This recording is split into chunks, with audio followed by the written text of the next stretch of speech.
नमस्कार, आप देख रहे हैं एनएमएफ न्यूज। मैं आपके साथ शबनम। प्रधानमंत्री नरेंद्र मोदी का एक बड़ा सपना साकार होने वाला है और ये सपना ऐसा है जिससे देश की रफ्तार भी बढ़ेगी और देश तरक्की की दिशा में एक और बड़ा कदम उठाएगा। ये ड्रीम प्रोजेक्ट है प्रधानमंत्री मोदी का, Mumbai Ahmedabad bullet train project, जिसको लेकर फडणवीस ने ऐलान किया है कि 2028 तक ये प्रोजेक्ट पूरा हो पाएगा और लोग जो है बुलेट ट्रेन यात्रा कर पाएंगे। तो इसी पर चर्चा के लिए मेरे साथ जुड़े हुए हैं वरिष्ठ पत्रकार पंकज प्रसून जी। सर, जिस तरीके से ये bullet train project Mumbai Ahmedabad की रफ्तार तेज करेगा, वो कैसे लोगों के लिए खास होगी और कितना इससे देश को फायदा होगा? देखिए, बुलेट ट्रेन की जब बात आई थी ना अपने देश में, जब पहली बार नरेंद्र मोदी जीते थे तो उस वक्त कहा था कि हमारे देश में बुलेट ट्रेन बनेगी। तो बहुत से लोगों ने मजाक उड़ाया था कि अरे यहाँ तो मालगाड़ियों की स्पीड ऐसी है तो पटरियां कहां से आएंगी, तो गरीब लोग कैसे चढ़ेंगे, वगैरह वगैरह, बहुत तरह पता है ना अपने यहाँ निगेटिविटी। फिर ये प्रोजेक्ट शुरू हुआ, गुजरात में बड़ी तेजी से पूरा हुआ, लेकिन महाराष्ट्र में उद्धव ठाकरे के नेतृत्व में महाविकास अघाड़ी की सरकार आ गई जी, और फिर इस प्रोजेक्ट को वहां पे हॉल्ट कर दिया, मतलब धीमा कर दिया। अब जब वापस दोबारा देवेंद्र फडणवीस की सरकार आई है तो मुख्यमंत्री देवेंद्र फडणवीस ने ही ऐलान किया कल कि 2028 तक हम पूरा कर देंगे और बड़ी तेज गति से काम चल रहा है। उन्होंने बताया कि 60% काम पूरा हो गया। 60% मतलब कि जितनी पुल पुलिया बननी थी वो पूरी हो गई, जमीन का पूरा जो अधिग्रहण वो हो गया। अब जो काम बचा है, जो हो रहा है, वो ये है स्टेशन बनाने हैं, वो काम हो रहा है, और पटरियां बिछाने का काम हो रहा है। तो इसका मतलब बहुत तेजी से अब काम होगा। ये 506 किलोमीटर की दूरी है जिसको 2 घंटे में पूरी होनी है। एवरेज स्पीड मान लिए 320 किलोमीटर है, हाईएस्ट स्पीड 350 रहेगा, एवरेज 320 रहेगा। ये इस स्पीड से दौड़ेगी ये bullet train Mumbai to Ahmedabad में 500 किलोमीटर 506 किलोमीटर 2 घंटे में, आप समझ सकते हैं। ये बीच में उसमें स्टेशन में हॉल्ट भी है, स्टॉपेज भी है। जो रुकेगी वो, अगर मुंबई के बारे में बात करें तो ये दहिसर, विरार होते हुए वो सीधे दादरा नगर हवेली होते हुए अहमदाबाद तक जाएगी और सारा काम ये हो गया। तो 2028 मतलब ये समझिए कि अगले 2-3 साल में तो स्टेशन का काम, पटरी बिछाने का काम वगैरह होगा। एक जो बड़ी खबर है इसी से जुड़ी हुई कि जो शुरुआत में जो 2 बुलेट ट्रेन चलेंगे, जो ट्रायल रन के दौरान भी और बाकी भी 2 bullet train Japan free of cost दे रहा है इंडिया को। अच्छा, हाँ, वो जापान ने कहा है कि हम फ्री ऑफ कॉस्ट देंगे और ये हमारी तरफ से गिफ्ट समझिए। टोटल ये जो प्रोजेक्ट है वो 15 अरब डॉलर का, यानी 88,000 करोड़ रुपए का ये टोटल प्रोजेक्ट है। और मैंने बताया 60% ज्यादा काम ये हो गया है। ये जो कंपनी है बुलेट परियोजना के लिए, जापान इंटरनेशनल कॉर्पोरेशन एजेंसी, जिसका नाम है JICA, उसने भारत को सॉफ्ट लोन दिया था, पैसे दिए थे कि बाद में धीरे धीरे करके आप चुकाइएगा। वो पैसे भारत को मिल गए थे उसी वक्त। और उस लोन में कुछ और सॉफ्ट लोन है, कुछ और रियायतें दी है जापान सरकार ने। कहा है कि आप शुरू करो, उसके बाद एक बार जब चलने लगेगा तो फिर हम बाकी जगहों पे भी सोचेंगे। ये जो बना रही है जो कंपनी, जिसका नाम है शिंकानसेन बुलेट ट्रेन, ये वो कंपनी के साथ ये हुआ था, मेमोरेंडम ऑफ अंडरस्टैंडिंग हुआ था। वो और भारत की कंपनियां, बहुत सारी कंपनियां मिलकर बना रही है इसे। अब शिंकानसेन की कंपनी ने ही ये 2 बुलेट ट्रेन जो है फ्री ऑफ कॉस्ट देने के लिए कहा है भारत को, जो शुरुआत में दौड़ेगी। ट्रेन तो मुंबई से अहमदाबाद हो गया एक प्रोजेक्ट, दूसरा प्रोजेक्ट कहां शुरू होने जा रहा है? नहीं, सबसे पहला, बहुत सारे प्रोजेक्ट चल रहे हैं भारत में, काम भी चल रहा है। एक तो सबसे पहला जो शुरू होगा वो है मुंबई टू अहमदाबाद। दूसरा जो है वो बेंगलोर टू चेन्नई है। तीसरा बुलेट ट्रेन है हैदराबाद टू, और ऐसा नहीं कि बाद में पहले ये कंप्लीट होगा फिर वो नहीं, एक साथ काम चल रहा है। लेकिन सबसे पहले जो पूरा होगा वो ये मुंबई अहमदाबाद वाला होगा। उसके बाद जो मैं बता रहा था कि बेंगलोर टू चेन्नई है, फिर एक हैदराबाद से विशाखापट्टनम है, ये साउथ में है। मतलब कोशिश ये है कि भारत की जो बड़े शहर हैं, जो कमर्शियली इंपॉर्टेंट है, उनको हम बुलेट ट्रेन से जोड़े। बहुत हजारों लोग हर दिन यात्रा करते हैं, ऑफिस आते हैं। अहमदाबाद में अभी भी डिकन क्वीन से बहुत सारे लोग आते हैं, सुबह आते हैं, दिन भर काम करते हैं मुंबई को चले जाते हैं, उन लोग, उस तरह के लोगों को बहुत सुविधा होगी। पंकज जी, इसकी क्या खासियत है? मुंबई अहमदाबाद जो बुलेट ट्रेन चलेगी, वो हम पहले दर्शकों को बता देते हैं ग्राफिक्स के जरिए कि इस बुलेट ट्रेन से कितना फायदा मिलेगा। मुंबई अहमदाबाद बुलेट ट्रेन परियोजना 508 किलोमीटर लंबी है।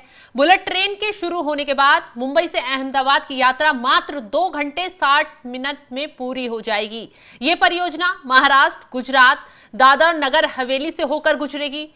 राष्ट्रीय उच्च गति रेल निगम लिमिटेड इस परियोजना का क्रियान्वयन कर रहा है। जापान की शिंकानसेन तकनीक पर आधारित ये ट्रेन 320 किलोमीटर प्रति घंटा की रफ्तार से चलेगी, जबकि इसकी अधिकतम गति 350 किलोमीटर प्रति घंटा है। महाराष्ट्र में इस परियोजना के लिए 154.76 किलोमीटर लंबा मार्ग है, जिसमें मुंबई, बीकेसी, ठाणे, विरार और बोईसर स्टेशन हैं। तो ये खासियत है मुंबई अहमदाबाद बुलेट ट्रेन की, जिसका सफर अब इतना आसान हो जाएगा। जो लोग सुबह से शाम तक ये सफर तय कर पाते थे, वो मात्र 2 घंटे में अब सफर तय कर पाएंगे। पंकज जी, नहीं, ये स्टार्ट होगा अगर मुंबई तरफ से शुरू करें तो बांद्रा कुर्ला कॉम्प्लेक्स, जिसको आप बीकेसी कह रहे हैं ना, हाँ, वो बांद्रा कुर्ला कॉम्प्लेक्स है मुंबई में, वहां से शुरू होगा ये। हाँ, उसके बाद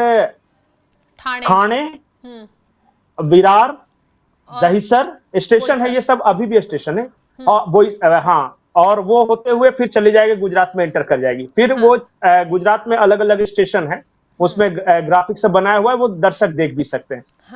तो 7-8 स्टॉपेज है टोटल मिलाकर मुंबई से अहमदाबाद के लिए, और वो हाई स्पीड है। और इसमें खासियत ये है कि ये जो तकनीक है, जिसका E5 सीरीज और E3 सीरीज की बुलेट ट्रेनें हैं यहाँ पे। जापान ने तो E10 सीरीज की बुलेट ट्रेन भी चलाई है, जिसको अल्फा एक्स बोलते हैं। जो E3 सीरीज और E5 सीरीज ये शुरुआती हैं, जिनकी स्पीड है एवरेज 320, और बाकी सेफ्टी के लिहाज से, स्पीड के लिहाज से और बढ़ती जाती है जैसे जैसे हम सीरीज में बढ़ते जाते हैं। 350 जैसे E10 सीरीज जो, हाँ, नहीं, ये तो ये वाली E3 और E5 सीरीज वाली, ये जापान की प्राइमरी बुलेट ट्रेन, जो समझिए कि वहां बुलेट ट्रेनों में ये पैसेंजर है, तब इसकी स्पीड इतनी है। जो सबसे उन्नत तकनीक है जो अभी जापान के पास है, वो है E10 सीरीज का, जिसको अल्फा एक्स बोलते हैं। उसका 420 किलोमीटर एवरेज स्पीड है। इसमें और खासियत मैं बता दूं कि वाइब्रेशन बिल्कुल नहीं है। ये मैग्नेटिक फील्ड से चलती है, और सबसे बड़ी बात है कि उसमें एक बताया जा रहा था टेस्टिंग के जरिए कि अगर उसके सीट पे आप, जहां पे जब आप ट्रेन पे बैठते हैं तो जहां खाने पीने का सामान रखते हैं, उस पर एक बैटरी सीधी करके रख दें, और पूरे स्पीड के दौरान वो बैटरी कभी गिरती नहीं, हिलती नहीं है। इतना वाइब्रेशन फ्री है ये, इतनी स्पीड होने के बावजूद भी। आप जो 10 घंटे का सफर है वो 2 मिनट में कर सकते हैं। 2 घंटे में, माफ कीजिएगा, 2 घंटे, पता है, हाँ, 2 घंटे में, मतलब 500 किलोमीटर स्पीड, 506 किलोमीटर 2 घंटे में। और उसमें भी कब? जब स्टेशन पे रुकेगी, कम से कम 5-5 मिनट चढ़ने उतरने में लगेगा। तो मान लिया कि 8 या 10 स्टॉपेज समझे, तो उसमें भी समझिए कि 70 से 80 मिनट रुक के उतरने चढ़ने का दिया हुआ है, तब ये 2 घंटे में पहुंच रही है। अब समझिए कैसे चलेगी, क्या होगा वो, उसके लिए बिल्कुल एक अलग बहुत बड़ी उपलब्धि होगी। नहीं, जापान में चल रहा है ये, चीन में चल रहा है ये, काफी सक्सेसफुली चल रहा है। इसलिए क्या है ना कि देश के विकास की गति बढ़ाना है तो देश की स्पीड बढ़ाओ। अब रोड की स्पीड भी बढ़ गई है, 4 लेन 8 लेन रोड, ट्रेन की स्पीड बढ़ रही है। जगह जगह शहर, जो छोटे छोटे शहर है, वो एरोप्लेन से कनेक्टेड हैं। आज से 10-20 साल पहले हम लोगों ने सोचा भी नहीं था कि छोटे शहर जैसे कि पटना हो गया, देवघर हो गया, रांची हो गया, इस तरह के शहर कहां आते थे। अब देखिए फ्लाइट बुक, एडवांस बुकिंग रहती है सब में। तो बदलाव यही तो है, देश की स्पीड बढ़ रही है, इसलिए देश की अर्थव्यवस्था की स्पीड बढ़ रही है। और ऐसे रोंदू आदमी तो हमेशा रहेंगे कि सस्ता नहीं है तो महंगा है, तो गरीब नहीं चढ़ेगा तो अमीर चढ़ेगा। तो भाई मालगाड़ी 30 के स्पीड से चढ़े, कोई दिक्कत नहीं, बहुत सस्ता, ऐसा थोड़ी होता है। अब आदमी साइकिल से चलेगा तो बहुत सस्ता पड़ता था, क्योंकि गाड़ी में पेट्रोल नहीं डलवाने पड़ते थे। तरक्की होगी, यही बात है ना। तो ये वो विरोधी रह जाएंगे ना, जो तंज कसते रहते हैं, हर एक प्रोजेक्ट में कमियां निकालते हैं। करने दीजिए, अब इस पे भारत में लोकतंत्र है ना, और बोलने की आजादी है। तो हर तरह के लोग हैं, लेकिन मेरा ये कहना है कि कोई भी तकनीक जब भी देश में आती है तो पहले उसे एक्सेप्ट करके देखो, उसके प्रोज एंड कॉन्स होंगे। जब मोबाइल आया उस वक्त भी प्रोज एंड कॉन्स की, आदमी मर जा रहा है तो चिड़िया मर जा रही है तो ये सब, लेकिन आज इस्तेमाल कर रहे हैं ना। जब कंप्यूटर आया तो कितना विरोध हुआ था कि एक कंप्यूटर 10 मजदूरों का काम करेगा तो बेरोजगारी बढ़ जाएगी। अच्छा, देश में कंप्यूटर आने के बाद बेरोजगारी बढ़ी या कम हुई? ये समझिए ना इस चीज को। तो कोई भी नई टेक्नोलॉजी आ रही है, कोई भी नई तकनीक आ रही है तो उसे स्वीकार करना होगा, और यही तो प्रोग्रेसिव की पहचान है। बिल्कुल। तो खैर उन सब ये मैं नहीं पढ़ना चाहता, बहुत तरह के आए थे। एक कोई फॉरेस्ट एरिया था, उसे लेकर आदित्य ठाकरे धरने पर बैठे थे। और फिर वो जो सरकार आई थी, उद्धव ठाकरे की सरकार, तो ये मोदी का प्रोजेक्ट है, तो मोदी तो सपने दिखाते हैं। सपने देखेगा वही तो पूरा होगा। एपीजे अब्दुल कलाम एक बहुत अच्छी बात कहा करते थे कि सपने वो नहीं है जो आप सोते वक्त देखें, सपने वो होते हैं जो आप खुली आंखों से देखते। बिल्कुल। तो खुली आंखों से सपना देश ने देखा है, और बस 2-3 साल का इंतजार कीजिए। और एक बात मैं गारंटी के साथ कह सकता हूं, जब देश में पहली मेट्रो बनी थी दिल्ली में, तो उस वक्त भी बहुत विरोध हुआ था कि ये हो जाएगा, वो हो जाएगा, तो एक्सीडेंट हो जाएगा। आज दिल्ली में मेट्रो सक्सेसफुली चल रही है, और सिर्फ दिल्ली में नहीं, देश के कई शहर आसान हो गया, और देश के कई शहरों में अब चलनी शुरू हो गई। जयपुर हो गया, लखनऊ हो गया, बहुत देश, मतलब कितने सारे शहरों में चल रही है मेट्रो। क्या हो गया? नुकसान हो गया या फायदा हो गया? फायदा हो। अब बुलेट ट्रेन एक शुरू हुआ है, मुंबई टू अहमदाबाद हुआ है। फिर अगले bullet train Chennai to Bangalore चलेगी, बेंगलोर टू चेन्नई जो है, फिर हैदराबाद से विशाखापट्टनम करेगी, फिर नॉर्थ इंडिया के कई सारे प्रोजेक्ट्स हैं। प्रधानमंत्री मोदी ने तो कहा था ना कि पूरा, पश्चिम, उत्तर, दक्षिण 4 प्रोजेक्ट तो हमारे बिल्कुल पुख्ता है कि हमें इन्हें जमीन पर उतारना ही उतारना है। एक ख्वाब है नरेंद्र मोदी जी का। उनका ये कहना है कि देश के किसी भी हिस्से से अगर हम 6 घंटे के अंदर देश की राजधानी पहुंच सकते हैं, तब तो देश यूनाइट है। और ऐसा नहीं कि पता चला राजधानी में किसी को काम है, चेन्नई के आदमी को, तो पता चला 3 दिन बेचारा ट्रेन में ही झूल रहा है। तो ये होता है प्रोग्रेसिव, ये और बहुत सूरत बदल जाएगी जिस रास्ते से बुलेट ट्रेन होकर गुजरेगी, जहां स्टेशन बने होंगे। सोचिए कैसा अर्थव्यवस्था का विकास होगा। आज दिल्ली में जितने मेट्रो स्टेशन है, देखिए उसके आसपास कैसी रौनक है। बिल्कुल है कि नहीं? कितनी दुकानें खुल गई हैं, कितने लोग आ रहे हैं, ठेले वाले, ठमके वाले, टैक्सी वाले। यही होता ही है, मार्केट डेवलप हो रहे हैं वहां पे। वही होगा, बुलेट ट्रेन जहां पे रुकेगी उन स्टेशनों के आसपास, फिर जिन शहरों में जहां पे जाएगी उन शहरों का विकास। अच्छा, आज आदमी मजबूरी में मुंबई में महंगे फ्लैट में रह रहा है, उसे पता है कि मैं आधे घंटे में, अगर मैं दहिसर या बोईसर है वो जगह, वहां से अगर मैं मुंबई आ सकता हूं, तो क्यों सस्ते में बोईसर में फ्लैट लेकर रहने लगेगा परिवार के साथ? क्या दिक्कत है आधे घंटे में चलने में? ये होता है डेवलपमेंट। कनेक्टिविटी बहुत इंपॉर्टेंट। देखिए आज की तारीख में 3 चीजें हैं। एक तो स्पीड है, किस स्पीड से विकास करे। विकास तो होता है, ऐसा थोड़ी है कि कोई दूसरी सरकार आ जाएगी तो नहीं होगा, लेकिन अच्छी और बुरी सरकार में सिर्फ गति का फर्क होता है, गति का सिर्फ फर्क होता है, यही होता है। दूसरा, नेट, इंटरनेट, कनेक्टिविटी और बेसिक रिक्वायरमेंट जैसे पानी, बिजली, ये सब, बस इतना करके दे दीजिए, बाकी लोग तो विकास खुद ही कर लेते हैं। मार्केट तो खुद डेवलप हो जाता है। जहां पे 1000 आदमी उतरेगा, कोई ऐसी संभावना ही नहीं कि वहां होटल्स नहीं होंगे, वहां खाने को नहीं होंगे, ये होता ही होता है। बिल्कुल। तो खैर 2-3 साल का इंतजार कीजिए। अभी जो काम हो रहा है, दर्शकों की जानकारी बनाओ, अभी स्टेशन का निर्माण हो रहा है। पुल पुलिया सब जो मेन, जो जिसमें समय लगता है, वो सारी चीजें बन गई हैं। अब सिर्फ पटरियां बिछानी है और स्टेशन बनाने हैं। इसी के लिए 2-3 साल लगेगा। और देखिएगा 2028 में, 2029 में लोकसभा चुनाव होने हैं, और उसके 1 साल पहले कम से कम देश में 2 जगह बुलेट ट्रेन जरूर चलेगी। बिल्कुल, ये तो, और यही तो विजनरी होता है। मुख्यमंत्री देवेंद्र फडणवीस ने भी ऐलान कर दिया है कि 2028 तक ये प्रोजेक्ट कंप्लीट हो जाएगा। तो तमाम जानकारी देने के लिए पंकज जी आपका बहुत बहुत शुक्रिया। तो मुंबई से अहमदाबाद तक जो बुलेट ट्रेन चलने वाली है, उसका काम रफ्तार से चल रहा है, और मुख्यमंत्री देवेंद्र फडणवीस ने ऐलान भी कर दिया है कि प्रधानमंत्री मोदी का ये ड्रीम प्रोजेक्ट है और किसी भी कीमत पर इसे 2028 तक पूरा कर लिया जाएगा। सभी नेताओं की तरफ से। जी, आप कुछ कह रहे हैं? एक आखिरी चीज मैं बोल रहा हूं। हाँ। ऐसा क्या कारण है, देश को सोचना चाहिए, ऐसा क्या कारण है कि गुजरात में इतनी तेजी से प्रोजेक्ट पूरे हो जाते हैं समय से पहले, या फिर जब महाराष्ट्र के मुख्यमंत्री देवेंद्र फडणवीस बनते हैं तभी ये स्पीड से पूरे हो जाते हैं?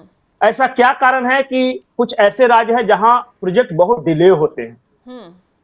जिस दिन इस बात की समझ आ जाएगी ना कि हमारे राज्य में काम धीमी गति से क्यों होता है और किसी राज्य में तेज गति से क्यों होता है, वहीं पे सरकारों का फर्क भी समझ में आ जाएगा। गरीब गरीब गरीब गरीब कर से सिर्फ नारे लगाने से नहीं होता है, काम करने से होता है। काम करने वाली सरकार कौन है? और अड़ंगा डालने वाली सरकार कौन है, इस बात को डिफरेंशिएट करना ही होगा इस देश की जनता को। बिल्कुल पंकज जी, आपने सही कहा कि जैसे आरोप लगाया गया कि जब उद्धव ठाकरे की सरकार थी तो उन्होंने इस प्रोजेक्ट को बहुत धीमे कर दिया था, एक तरीके से प्रोजेक्ट पर रोक ही लगा दी थी। लेकिन अब फडणवीस जब सत्ता में आए, उन्होंने कुर्सी संभाली, सबसे पहले अच्छा एक बात बताओ, हाँ एक बात बताता हूं, मनमोहन सिंह के सरकार में पर डे 11 किलोमीटर हाईवे बन रहा था। हाँ। नितिन गडकरी आके 33 किलोमीटर, लास्ट ईयर के रिपोर्ट में बोल रहा हूं, 33 किलोमीटर पर डे बन रहा है। 11 किलोमीटर पर डे और 33 किलोमीटर पर डे, बाकी आप खुद समझिए, फर्क देखिए कितना है।